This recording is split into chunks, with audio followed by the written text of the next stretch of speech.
Hello, ladies and gentlemen. Welcome to another episode of the Daily Friend Show. I'm your host, Nicholas Lorimer, and today I'm joined by Sara Gon. Sara, how are you? Well, thank you. Thanks, Nick. And Mr. John Endres. John, how are you? Very well, thanks, Nick. Thanks for inviting me back on the show. No, always great to have you. I don't know. We have put it out in the public on both the Daily Friend and on the Institute of Race Relations website. But I believe I'm correct in saying that we haven't talked about it on the show, and that is that John Endres is in fact been appointed as the new CEO of the Institute of Race Relations beginning next year, because of course France is stepping down from that position to be involved in other great and glorious things. And so I'm very happy to have John as my new boss, and so I will make sure to suck up appropriately from now on. It is always well received, Nicholas. But very good. Thank you very much. So really looking forward to stepping into this role. And maybe later in the year we can have a show about this. Maybe get France and me on. We can just talk about the Institute and what the plans are for the future. That could be quite interesting. Yeah, exactly. I think that'll be a lot of fun. All right. So on this cold, windy day, at least in Joburg, let us talk about the big story. And that is the high drama and the tension and the pushing of the nation to the brink that went on last night. And I'm, of course, referring to the arrest of Jacob Zuma, which is something I think that many people really didn't see, couldn't imagine. I mean, yesterday on the show, Terence Corrigan said that he just couldn't imagine Zuma in orange overalls and handcuffs. And to be fair, no one has seen a picture of such a thing yet, so we don't know whether it actually happened. But there was a lot of tension last night. The country had come to a point of crisis. It really looked like the government might not move to arrest Zuma. There was lots of something going on in the background that was very unclear. There were lots of rumors flying around about the Constitutional Court doing this and the police doing this and Becky Cele coming to visit and not coming to visit. There were a bunch of journalists standing outside in Kandla who were talking to one of Zuma's sons, who was very passionately suggesting that no one would be allowed to enter the thing without his permission and that they were going to die to protect Zuma.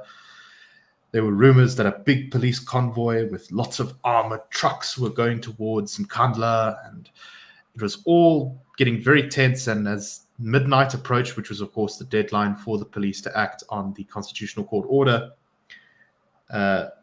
there were some sort of strange events when for example, at one point, an ambulance shows up in Kandla and at first is not let in, and then apparently is let in. And some reports suggest that one of Zuma's wives basically went into shock when she heard that he was going to hand himself over and requested medical attention.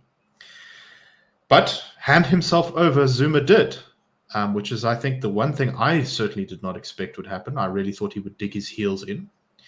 And it leaves many questions. Questions about, is this part of some ploy? Is he really not as tough as everyone thought and he blinked and decided that it was just easier to go? Was he convinced to avoid bloodshed to do this? It's very difficult, I think, to work out what exactly is going on. So, John, let me start with you with some of those questions. What exactly happened last night when Zuma handed himself over at, I think it was something like 11:30, somewhere around there, that he basically he left in Nkandla for the police station? Yeah, I think we've really seen some remarkable events develop over the past weeks and months, maybe things that we didn't expect to see in South Africa, because our experience with former President Zuma has been that he's a very wily tactician who's managed to play every single card that he had, whether it was a strong hand or a weak hand. It didn't matter. He played all of the cards. And it seemed that there was an infinite supply of them and that he was going to be able to drag out the day of reckoning further and further until one day maybe he would die before he would ever need to face the law. And I think many of us had settled into an acceptance that that was the way it was going to play out and that there was no way around that. And so I think many of us are quite taken aback this morning to see the newspaper headline, Zuma jailed. That was, I think, a headline we never expected to see. And the events that led to this conclusion were, I wonder to which extent they were by design and also by desire of the ruling party. I get the sense that there was some element of an unintended consequence and an unintended outcome that emerged here. And what happened ultimately is that the Constitutional Court boxed Zuma into a very tight corner from which it was hard to design an escape. And in the end, it turned out to be impossible to design an escape from this. I think he was very well advised and counseled. So, every single trick in the book was tried. Some tricks that we hadn't heard of or wouldn't have thought of were also tried, but ultimately they all didn't work. And what I expect happened last night was that pressure was applied to Zuma, and he was told, dude, this is the end of the road. We've tried everything, every legal trick in the book. We've assembled the crowds. We did whatever we could. This is it. There's no way forward. And the only two options now are to make things worse, to resist, to risk the bloodshed as you resist arrest, or to hand yourself over, and you have to do it now. And I was following the events last night as well on social media, and saw the statement come out from the Jacob Zuma Foundation, I think at a quarter to midnight, 15 minutes left to go before the man needed to be arrested, saying that he had decided to hand himself over. So absolutely remarkable events that transpired yesterday. Yeah, I yesterday on the show we talked about how this really was a point of crisis, and that if he wasn't arrested, it suggests that we really do have a two-tiered justice system. Now, I think that it's not like all of that has melted away and we're now in the sunny uplands of good function and all that sort of thing. But it is a positive sign. Although I must say, honestly, I would have preferred that there had been a peaceful arrest of him by the police. The fact that it wasn't clear whether the police were actually going to move if he hadn't handed himself over, it's a little bit worrying to me. Anyway, Sara, what are your thoughts on this whole thing? Do you agree with John? Is this all part of Zuma's next phase of his plan, or was this really the end of the road for him? I think what this was, you see, he's been able to play the law since 2005, and this came in. This was like a side issue. It suddenly arose. It hadn't been planned for. It wasn't in the panoply of tricks that he normally applies to. It had to do with the Zondo Commission. It wasn't about the sequence of events that has followed him one way or another for the last 16 odd years. So in that sense, it was completely from left side, and it involved the apex court. So his Stalingrad strategy has always been to play the different levels of court until nothing more can, and then something comes around, because it all fits within. This was unusual, and so he couldn't, and I don't think his lawyers either could really plan for it. They largely had to respond to it and see how the response went, and the response didn't go in his favor. So essentially, I think the part of the reason for our amazement that he handed himself over, although I don't think it's amazing, but it kind of actually the position of not having many alternatives. So I don't think he was going to take it quite to the brink. He didn't. I don't think he wanted to be responsible for what would happen from that. It's just that, seeing him go, and as you say, the headlines of Zuma jailed is astonishing, whatever the circumstances. And I'm sure it would have suited certain factions of the ANC very well. And I think that the faction that is more supportive of him will rather hope that on Monday the Concord decision will be to rescind their decision to hold him in contempt and to jail him. So I think, like anything that involves Zuma, it is colourful, it is complicated, it is controversial. I have only one question, and that is, his son Edward said that he would die before his father went to jail. So I am waiting to see how Edward plans to carry that one out. I suspect that he won't. So what's interesting about this actually is how, in so many stories, when sort of a great figure falls like this, it often starts from a direction that no one really expects. So, of course, I believe I'm correct in saying that Zuma originally appoints the Zondo Commission, or sets up the Zondo Commission towards the end of his presidency. And then he gets called to testify before it after the political fortunes have changed. And in a sort of move of arrogant brinksmanship, he decides that he's going to resist it. And so this is the sequence of events that leads him to being found in contempt of court, and then eventually, now being jailed for 15 months is the sentence he's been given.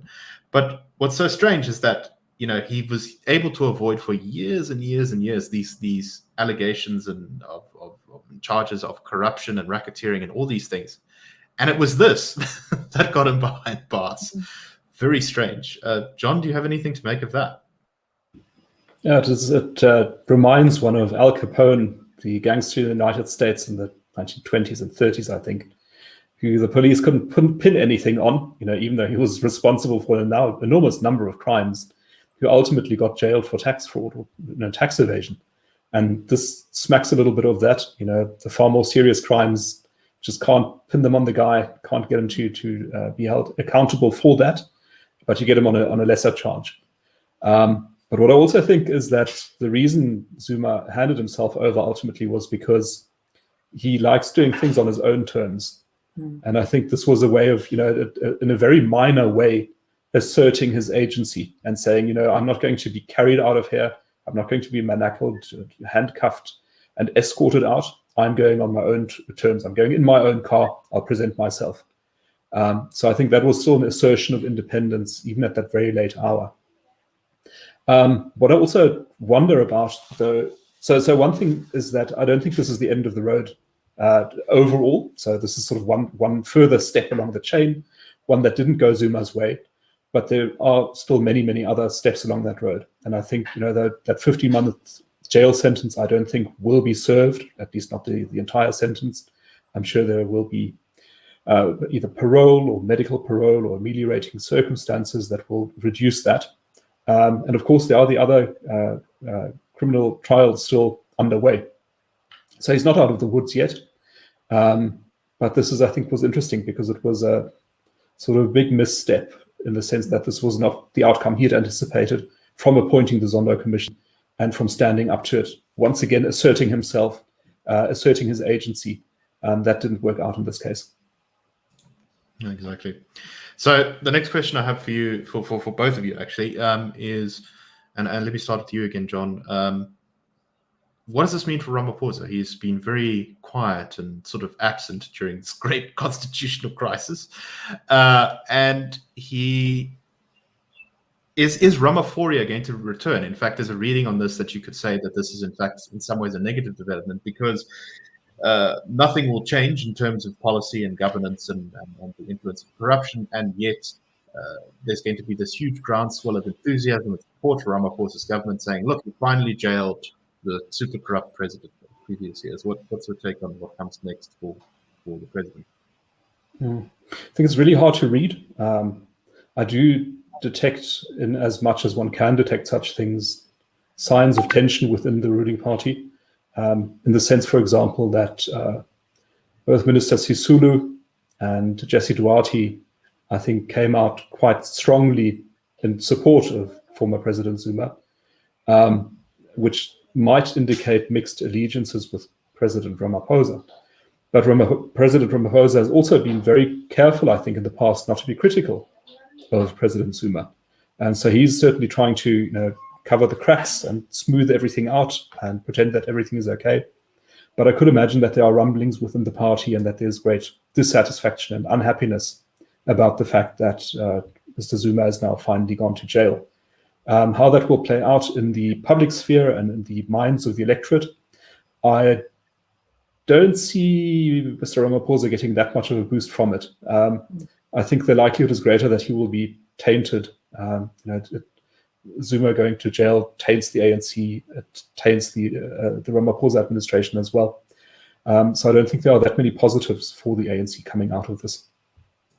Sara, do you agree? Do you think Ramaphosa is really not going to see a regeneration? I don't think so, because I think people will have followed it enough to understand that it was a matter of process, and that perhaps if Ramaphosa did anything, it was doing nothing. The only good thing was he didn't try in any way to stop the process from happening. But I don't think that gives him much in the way of any particular kudos. I think there's just that sense that things will keep roiling in the ANC, and tomorrow's another day, and there'll be another crisis on one side or the other or both. I think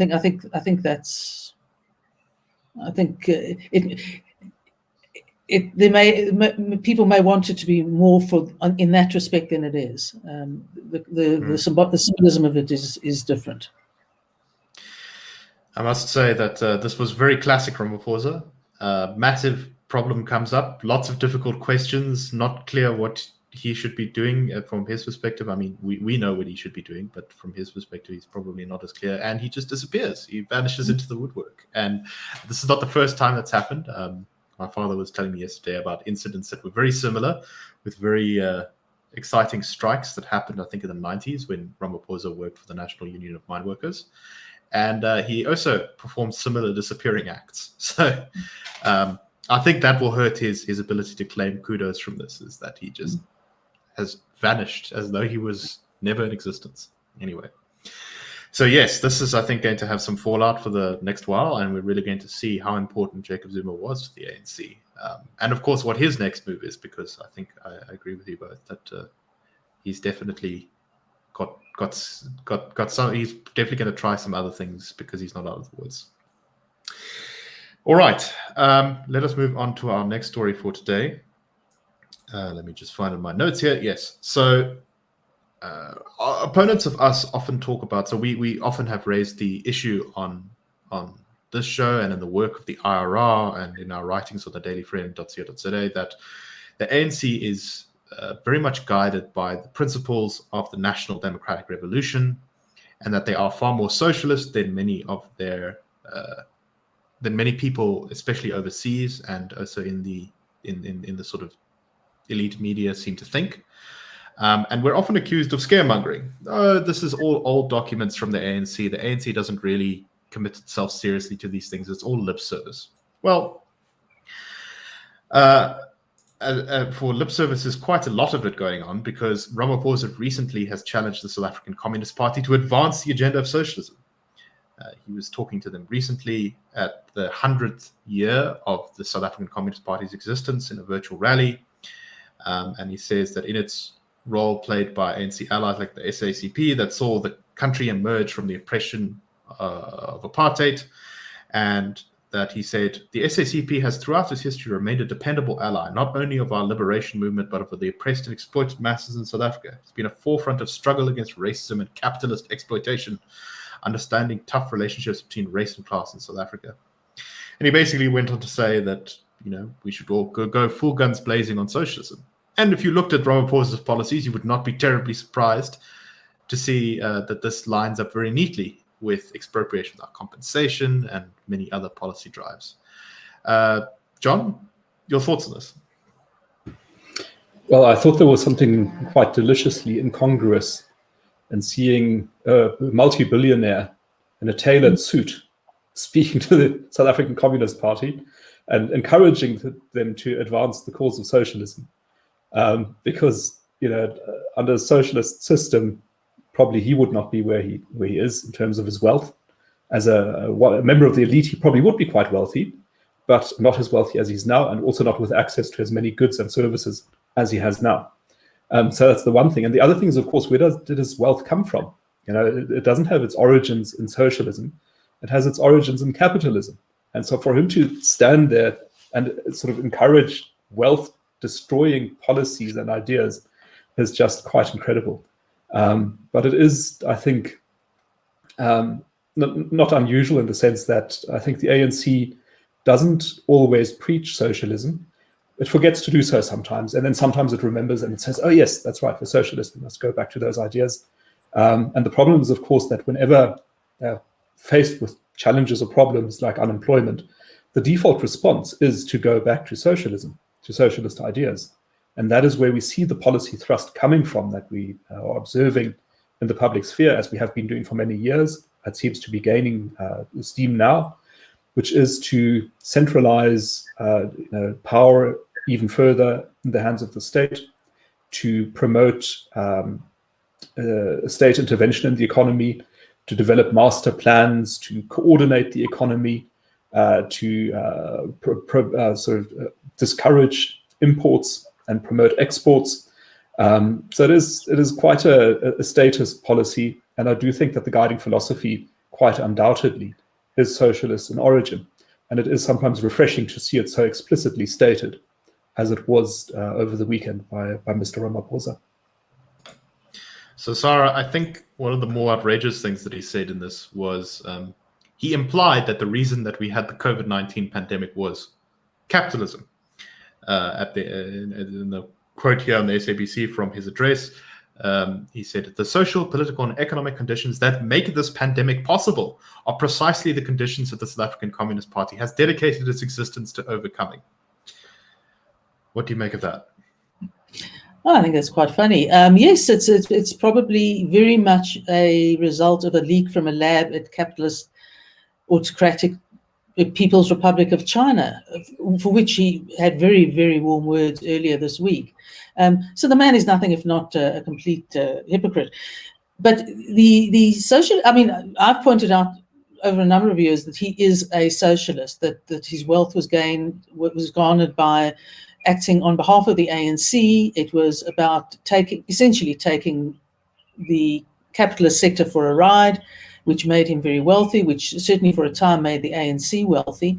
But, it's funny. It's absolutely the sort of speech one would expect someone to make to the Communist Party on its 100th birthday. It has amazing longevity, this Communist Party.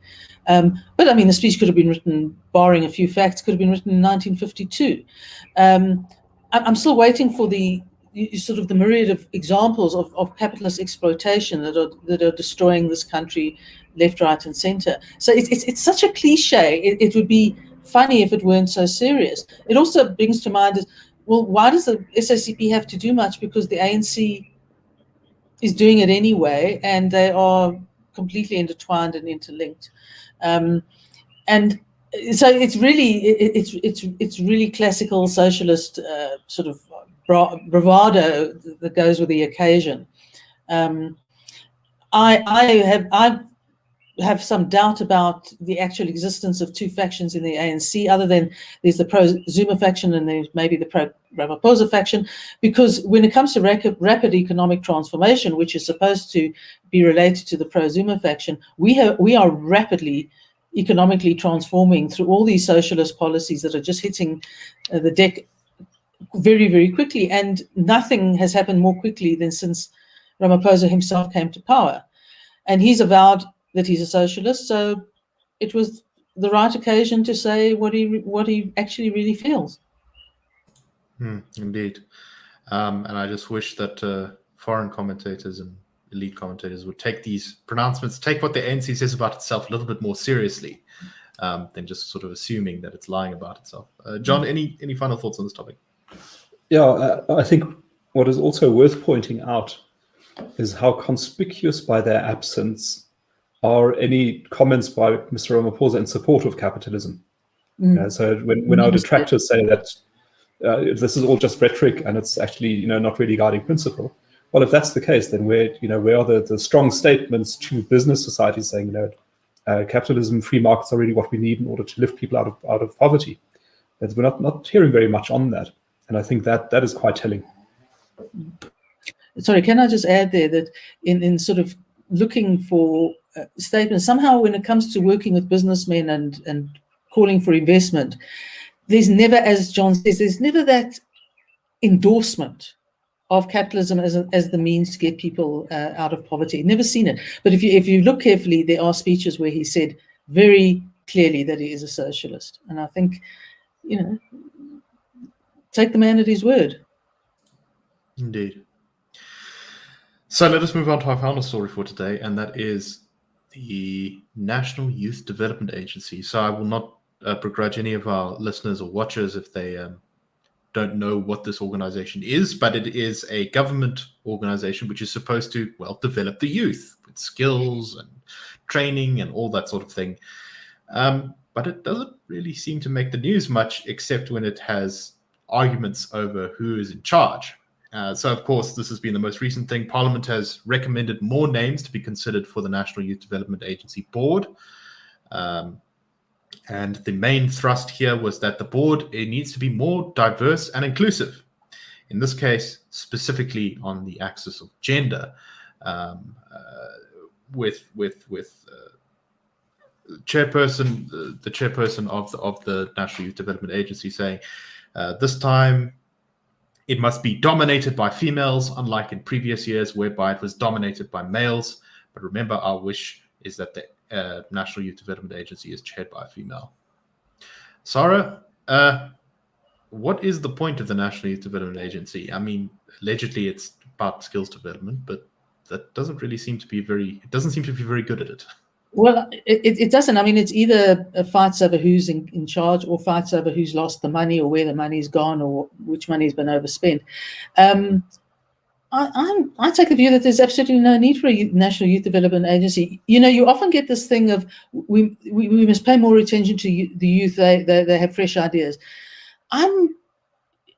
Fresh ideas by all means, but I don't think the youth as a sort of collective has any more ideas about creating jobs as the rest of us. And we know that jobs, you don't create jobs, and you don't train people in a vacuum. You give people the space to create businesses. Businesses need employees. Employees or people are then employed. That's kind of how it goes, and that's what we keep begging the government for. But it comes up with things like the National Youth Development. No, I mean, I don't see why they should be particularly alert to what youth need to be developed for. It's something that the demand should actually be driven by the business sector. So, I once went there and I met a couple of very hardworking women, as it so happened, but I doubt there were many on the board. But my impression is that the board is largely a space for sort of testosterone-driven young men. So good luck to the women and the disabled who want to get onto the board. I don't think they'll be put there on sort of BEE terms. But the money could be far better spent in really targeting business, encouraging business creation, and thereby sort of sponsoring the need for specific skills, because just having skills doesn't help a great deal in the current climate. They're also quite ambitious. I see their most recent program is the National Project to Build Youth Resilience, where they want to build up the mental well-being and resilience of the youth. John, are we being too harsh on the Youth Development Agency? I think absolutely not. So the story, is just such a good sign of a completely misplaced focus. Where you say the organization exists to achieve a goal, and it should be measured on its ability to achieve that goal alone, and not on its internal configuration. Who cares about that? This is a sign of an organization that's inwardly focused, that's dealing with itself, it's dealing with its positions and a distribution of funds and money and so on, but has, I think, very little impact outside in the real world where the impact is needed. And as Sara was saying, if this organization wanted to really make a difference, it should completely ignore the demographics of its management. This organization should be going out and saying, scrap BE, scrap the race laws, scrap the assault on property rights, get the economy growing, and then young people will get jobs. That will be a logical outcome of that. That's the way to do it, and not sort of funding useless initiatives. It's a pure waste of taxpayer money, and I think it really is a boondoggle for the people who work there. It's an organization that I think could be closed down with very little negative impact, and possibly a positive impact if those funds were better deployed. So yeah, that's my 2 cents on that. Indeed. To me, it seems to mostly be a way of giving out patronage, basically. It's a patronage channeling network for the ruling party. And it could be much better spent, that money. Anyway, enough bashing the NYDA. Let us call it to a close for today and indeed for the week. We hope that you enjoyed the show. Please support the Institute of Race Relations, which of course funds the Daily Friend. by becoming a friend of the Institute. SMS your name to 32823 and sign up to become a friend, which means giving a small monthly donation, less than 100 Rand, basically.